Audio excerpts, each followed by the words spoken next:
దివంగత తమిళనాడు ముఖ్యమంత్రి జయలలిత ఆస్తుల విషయం మరోసారి తెరపైకి వచ్చింది.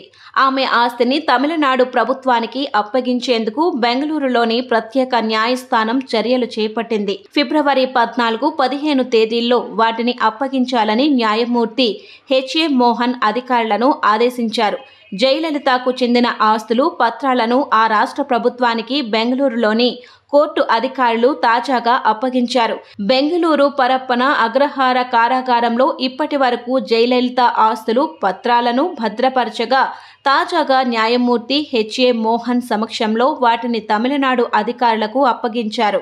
దివంగత తమిళనాడు మాజీ సీఎం జయలలిత ఆస్తిని తమిళనాడు ప్రభుత్వానికి అప్పగించేందుకు బెంగళూరులోని ప్రత్యేక న్యాయస్థానం చర్యలు చేపట్టింది.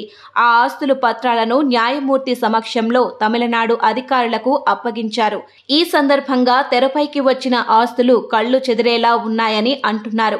ఇందులో భాగంగా 27 కిలోల బంగారం, వజ్రాభరణాలు, రత్నాలు, 601 కిలోల వెండి, 1000 చీరలు, 750 జతల పాదరక్షలు, 1672 ఎకరాల వ్యవసాయ భూముల పత్రాలు, నివాసాలకు సంబంధించిన దస్తావేజులు తదితరాలు ఉండగా వాటిని భారీ భద్రత నడుమ తీసుకెళ్లేందుకు అధికారులు 6 ట్రంకు పెట్టెలు తీసుకొచ్చారట.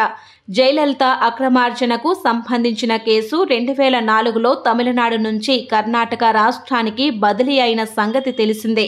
దీంతో నాడు తమిళనాడులో జప్తు చేసిన ఆస్తులు, పత్రాలకు కర్ణాటకకు తీసుకొచ్చి భద్రపరిచారు.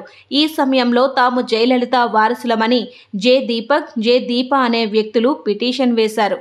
ఆ ఆస్తులను తమకే అప్పగించాలని వారిరువురు వేసుకున్న పిటిషన్ను కర్ణాటక హైకోర్టు కొట్టివేసింది. దాన్ని సవాలు చేస్తూ వారు సుప్రీంకోర్టును ఆశ్రయించగా అక్కడి ధర్మశాసనం కూడా ఆ పిటిషన్ను తోసిపుచ్చింది.